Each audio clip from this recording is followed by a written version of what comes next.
You don't know how difficult it's been to create a video this past weekend just because of everything that's been going on in my life currently.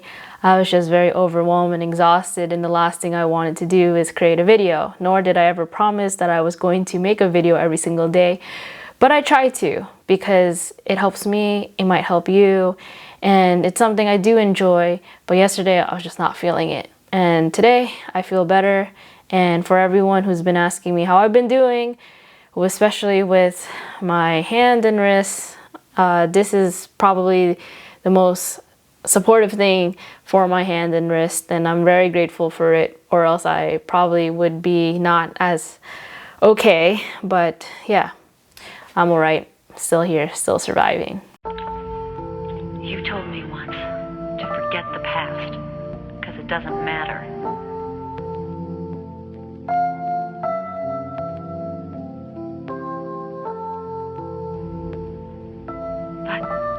Nothing good came of it. There was no place for me to return to. This was the only place I could go. So today's video is going to be very, very different. It's something that I never really get to talk about, and it's very discreetly in my work when it comes to my thoughts and my feelings about these certain situations. And so today I was approached by someone out there in the universe asking me, how do you get over someone? And I said to them that I would respond on a video because with my hand like this, I have a hard time right now currently typing. And also maybe someone else out there is going through the same thing that this person is going through. So why not kill two birds with one stone and create a video and share my thoughts? Am I right? Right. So I made a list on my laptop here. If I'm looking this way, I'm looking on my laptop just in case I forget what I was going to say. And so hopefully what I have here in front of me can help you as well if you're going through it. And I'm sorry if you're going through it. It definitely sucks when somebody out there you want to make things work with and then it just doesn't. And it doesn't even have to be romantic. It's just in general. If there's somebody out there that you just, things were always great or somewhat great or maybe great, and then all of a sudden it's not, and it just tumbles and it becomes more and more terrible, that whole feeling is garbage. It just makes you want to just hide in a hole and never come out, whatever that means. Okay, so let's do this. First one I wrote is, if you want to get over somebody, literally remove anything that reminds you about them. Don't look at any of their social media. Don't go to the same places you know this person will be. This gives you a chance to start anew, which I'll explain in a second. The memories won't appear because it's fresh, and if you go somewhere or do things you don't regularly do, then you don't have a reason to have thoughts about this person. So what I just said, a lot of mumbo jumbo, is the whole point of out of sight, out of mind. So the more you don't see things or find things or have anything that relates, that will remind you of this person, you will feel so much better. And I can attest to that, because when you see something or do things that you used to do with this person, it just makes you feel worse. So in order to not feel like that, you avoid it completely. And it sounds very harsh, but I'm serious. If you keep going and doing things that are related to this person, you'll just feel like shit. Bottom line. So don't do it. So number 2, create a pros and cons list and hang it somewhere that it can remind you that, you know, this person is someone who's not worth it, that it's someone that you need to get over. And literally you could write it down, type it, whatever it makes you happy, put it on a sticky note. You could have it as your wallpaper on your phone, something that you see every day. So every time you think about this person, you look at the pros and cons list and you realize that con list is so much more than the pros. And then every time you think and you read all the little details about them that makes you irritated and frustrated, you're just like, I should not contact this person. You're right. This person is not good for me, so it's better off this way. And that's what I'm talking about. Number 3, stay busy. Doesn't have to be work related. Just make sure your day makes you feel so exhausted to the point that you have no time to think about them. And that literally is serious, real talk, because all you want to do at first is lay in bed, not get up.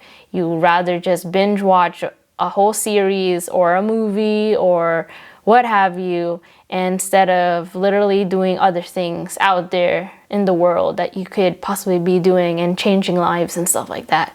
And obviously that's not motivating at all at first. You're just like, I just don't want to do anything. I'd rather just like be in my feelings. And that's okay. You should be in your feelings. That's normal. But you can't be in your feelings forever, because what's reality is that the world just keeps going and revolving every single day with or without you, and that's the truth. So that's my advice. Stay busy. Do things that will just keep your mind occupied so you don't have time to think about this person, because in reality, that person is probably not thinking about you. And if they are, they're probably talking smack about you, and it's not these nice things that you were hoping that they would be saying.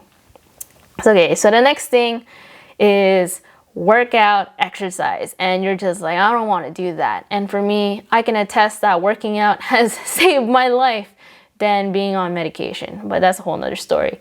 So working out, I don't mean going to the gym or just going to the gym. I mean, you could just go for a walk up and down your stairs. You can just do things to make your body move, release those endorphins. It could even be for a few minutes to you gradually make it higher, and it takes it all day by day. All of this I'm saying takes day by day. It's not like it just happens overnight, unless you're like me who does things overnight.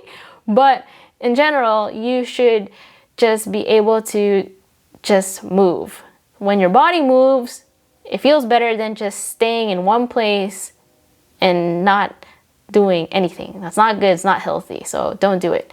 Next thing is be present and don't think about the past. So that's the same thing pretty much. Like if you're listening to me talk, be present. Don't be looking at your phone. Don't be multitasking, doing something else. Be present, or else you're gonna start ruminating again. And ruminating means when you start thinking about the past. So don't do that. Be present in what you're doing, because you'll appreciate it later on and be thankful that, oh, I was present for that. I was paying attention. I wasn't busy daydreaming about this person I'm supposed to get over with. Next thing is do the things that you were already planning on doing with them, but now obviously you can't, so you're going to do it alone. And that might sound scary, but I can also attest to this, because there are times when I would always want to do things like go to the movies or eat at this restaurant, and I was like, oh no, I already had these plans prior to with this person before, and then they're now not in my life anymore. Sad face. So what do? I go without it. I go without them, and I just say, fuck it. I was gonna do it eventually, so why not just do it by myself? It would be a waste and an opportunity, because life is too short to hold on to things and not do them. So go out and do the things that you were already going to do with or without them. So the next thing is know your triggers. So when that trigger is about to happen, you have a coping mechanism to help you get through it and avoid it. So what I'm talking about, for example, we have a song. And now we are not associated anymore. But that song always reminds you of me. And so how are you gonna try to get over me if you keep hearing the song? So you first off need to know when it's about to play, right? And how can you even figure that out? So let's say you have it on your playlist what have you. I would definitely take that off real fast. Second is something that you can't control. For example, you're going to a store and it plays that song, especially if it's like Christmas time and that's a song that always plays, and we hate that.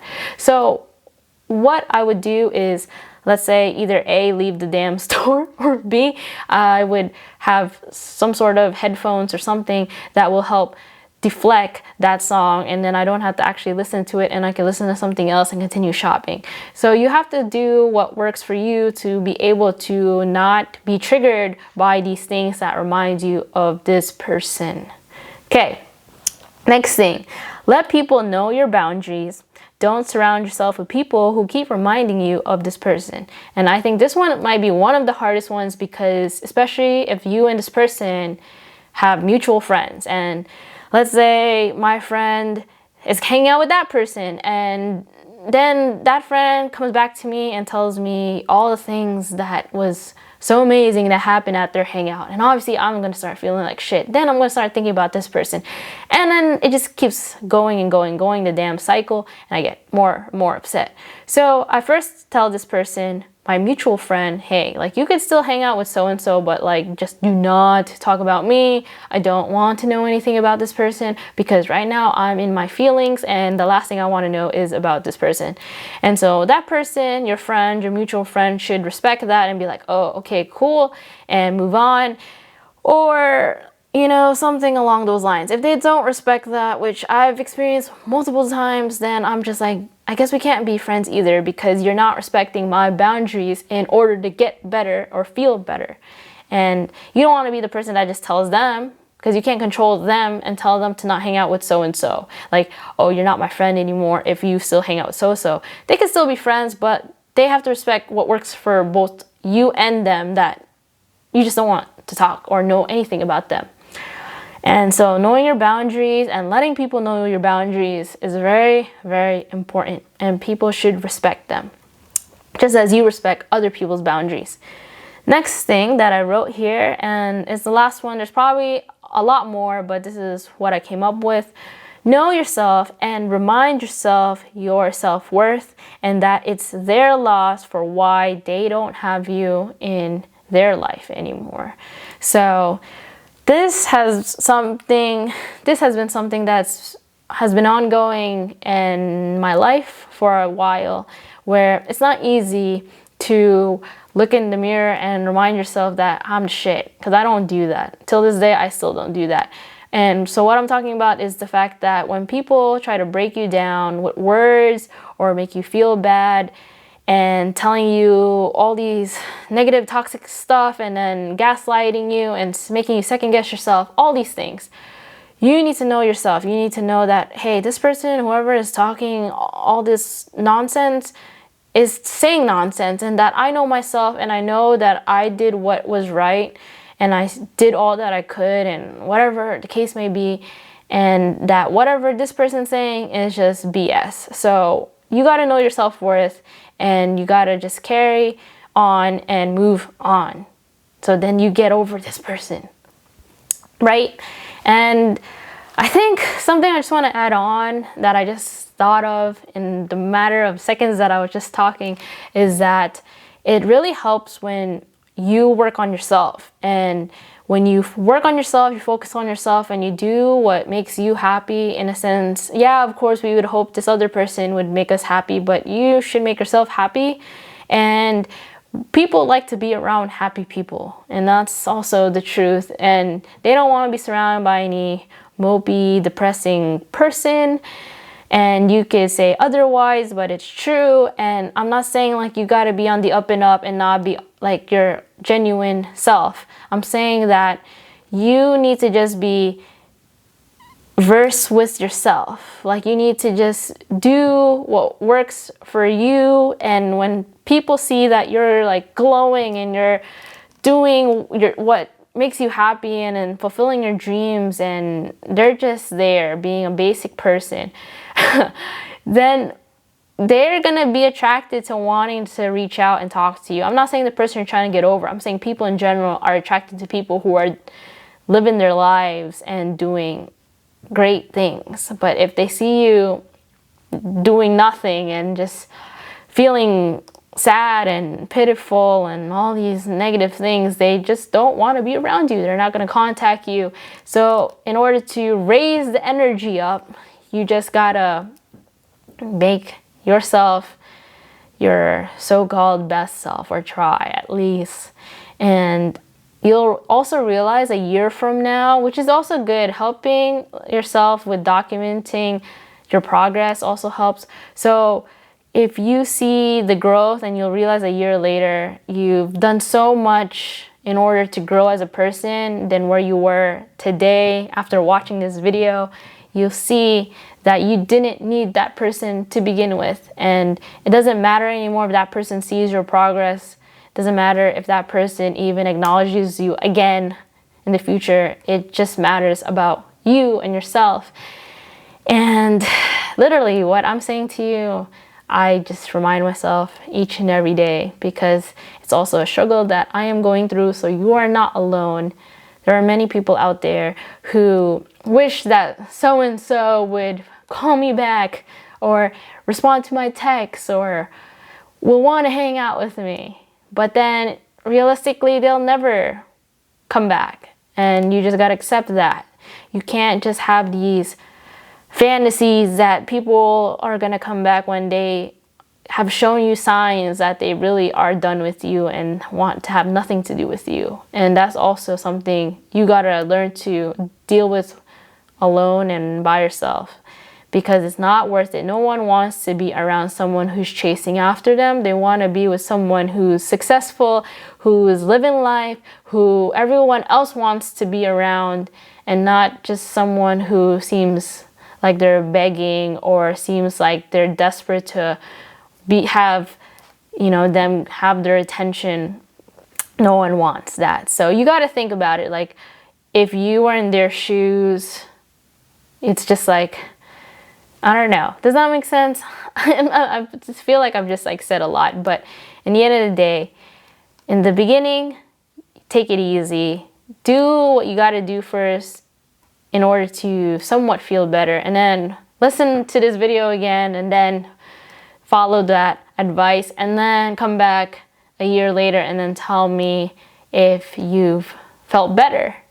Because like I said, even though as humans we are not perfect, we go through these cycles over and over again. So it's like right now you might be trying to get over this person, and then next year you're trying to get over another person. I'm not trying to make you feel bad, but it's true, because that's life. And like I said, it doesn't have to be in a romantic sense. It could be your friend, family member, what have you. So it just happens over and over again, and it's just another challenge to just teach yourself how to recuperate from trying to know that this person was in your life at one point, but now you're trying to get over them because now that person is not relevant, and they also don't want to be a part of your life, or you just strictly don't want them to be in yours. So I hope this helps, and I tried my best. And another thing I could also add is that in my projects, I use that as a coping mechanism. That's like really creative out there. But if you want to use that as an outlet, you can make something that'll help you cope with how you're feeling. So sometimes I create poems or short films or anything that is creative. Maybe you could paint something. I don't know if you're into that. But you can make something out of your sadness, and you don't have to necessarily show that person that it's about them. But you could make something, and like I said, you make something that has something to do with your feelings, and then someone out there, if eventually you share it to the world or to the public or to your mom, I don't know, then maybe it can help someone out there who resonates with how you're feeling with the piece of art that you've created. So you could recycle those feelings. That's what I'm trying to say. So that's where I'm going to end it with. Thank you again for watching, and stay tuned till the next video. Sayonara. It's the end of the video, so don't forget to like and subscribe to the channel. If you haven't, it will help me in the long run. Okay, bye.